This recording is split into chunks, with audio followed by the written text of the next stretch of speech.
Netaji Subhash Chandra Bose park में सत्याग्रह के तीसरे दिन धरनारत बेटियों को अपनी कक्षाओं का बहिष्कार कर समर्थन देने पहुंची अनेक छात्राएं।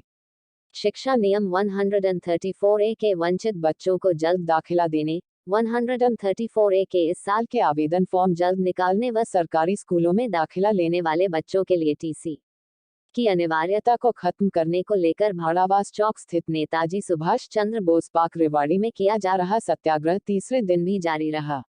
आम आदमी पार्टी के वरिष्ठ कार्यकर्ता संजय शर्मा के नेतृत्व में चलाए जा रहे सत्याग्रह को आज अलग अलग स्कूलों से अनेक बेटियां अपनी कक्षाओं का बहिष्कार कर धरनारत बेटियों को अपना समर्थन देने पहुंची। छात्रा हेजल, साक्षी, जानवी, योगिता शर्मा, दिव्या, तनुश्री, प्रिया, हिमांशी ने कहा कि हम कई दिनों से अखबारों व सोशल मीडिया पर देख रहे हैं कि हमारी बहनें काफी दिनों से दाखिले के लिए सरकार व शिक्षा विभाग से लगातार गुहार लगा रही हैं, लेकिन उनकी अभी तक कोई सुनवाई नहीं हो रही है। हमारा 1-2 दिन का भी स्कूल की पढ़ाई का कार्य इकट्ठा हो जाता है तो हमें बहुत परेशानी हो जाती है। यहाँ तो हमारी बहनें 34 दिन से घर पर ही बैठी है और सरकार आज तक बिल्कुल भी इनकी सुध नहीं ले रही है। सरकार बेटी बचाओ बेटी पढ़ाओ के केवल बड़े बड़े दावे ही करती हैं। आज हमने इन दावों की हकीकत भी देख ली है। हम सरकार को यह बताने आए हैं कि हमारी बहनों को अकेला मत समझो, हम सभी उनके साथ हैं। सरकार ने यदि हमारी बहनों के दाखिले जल्द नहीं किए व 134A के आवेदन फॉर्म जल्द नहीं निकाले तो हम अपनी और भी दोस्तों के साथ अपनी बहनों के साथ मिलकर उनके शिक्षा के अधिकार के लिए किए जा रहे संघर्ष को और ज्यादा तेज करेंगे। इस दौरान आम आदमी पार्टी के दक्षिण हरियाणा के प्रवक्ता एडवोकेट मुकेश शर्मा, व्यापार प्रकोष्ठ के जिला अध्यक्ष सुभाष अग्रवाल, शंकर ग्रोवर, एस.एन. मखीजा, भूप सिंह खरेरा, जगमल सिंह, धर्मपाल यादव, गोपाल शर्मा, उषा प्रजापत, हीना लूथरा, नीलम, संतोष, सुनीता, आशा कौशिक, शुभांशी, कमला समेत अनेक लोग मौजूद रहे। क्या नाम है आपका? मेरा नाम नंदिनी है। कौन सी क्लास के हो? मैं 5th क्लास में हूँ। क्या मामला है, किस लिए धरने पे बैठे हो आप? कि मेरा 134 के तहत मेरा नंबर आया था होली साइड पब्लिक स्कूल में और उसमें मेरा एडमिशन नहीं ले रहे। कई महीने से चक्कर काट रहे हैं। हमने पहले शिक्षा अधिकारी के पास भी गए थे, वहाँ पे भी हमने बहुत दिनों तक अपना दाखिले के लिए बैठे रहे थे, लेकिन किसी ने हमारी कोई सुनी नहीं। और अब आज हम यहाँ पे बैठे हैं, बहुत दिनों से संघर्ष कर रहे हैं, लेकिन कोई हमारी बातें सुन ही नहीं रहा है। अधिकारी के पास गए, डीसी साहब के पास गए, उन्होंने क्या आश्वासन दिया आपको? कुछ भी नहीं कहते वो तो। पिछली बार जब आप धरने पे बैठे थे तो उस समय डीसी ने कोई आश्वासन दिया था? नहीं दिया, कुछ भी नहीं दिया। अब स्कूल वाले क्या कह रहे हैं? स्कूल वाले भी कुछ भी नहीं कहते। एडमिशन के लिए क्या बोलते हैं आपको? अंदर ही नहीं जाने देते वे तो। सर क्या नाम है आपका? मेरा नाम संजय शर्मा है।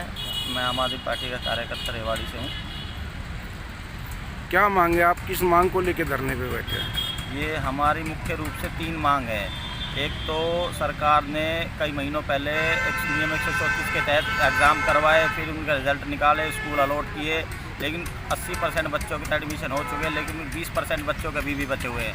उनमें से जो पैसे थोड़े वो थे वो तो उनका तो दाखिला हो चुका है। जो अति गरीब है वो आज भी उनकी बेटियाँ घर पर बैठी हुई है, जैसा कि धरने पर आई हुई है। ये 1-1.5 महीने से लगातार हम ज्ञापन दे चुके, लिखित शिकायत कर चुके शिक्षा खंडाधिकारी शिक्षा को, और विज्ञापन भी दे चुके मुख्यमंत्री जी के नाम, लेकिन अभी तक कोई सुनवाई नहीं हुई है। दूसरा, 134 के फॉर्म पिछले साल भी बहुत लेट निकाले थे, इस साल भी अभी तक कोई आवेदन प्रक्रिया शुरू नहीं की है, जबकि 1 महीना पहले ही लेट हो चुका है।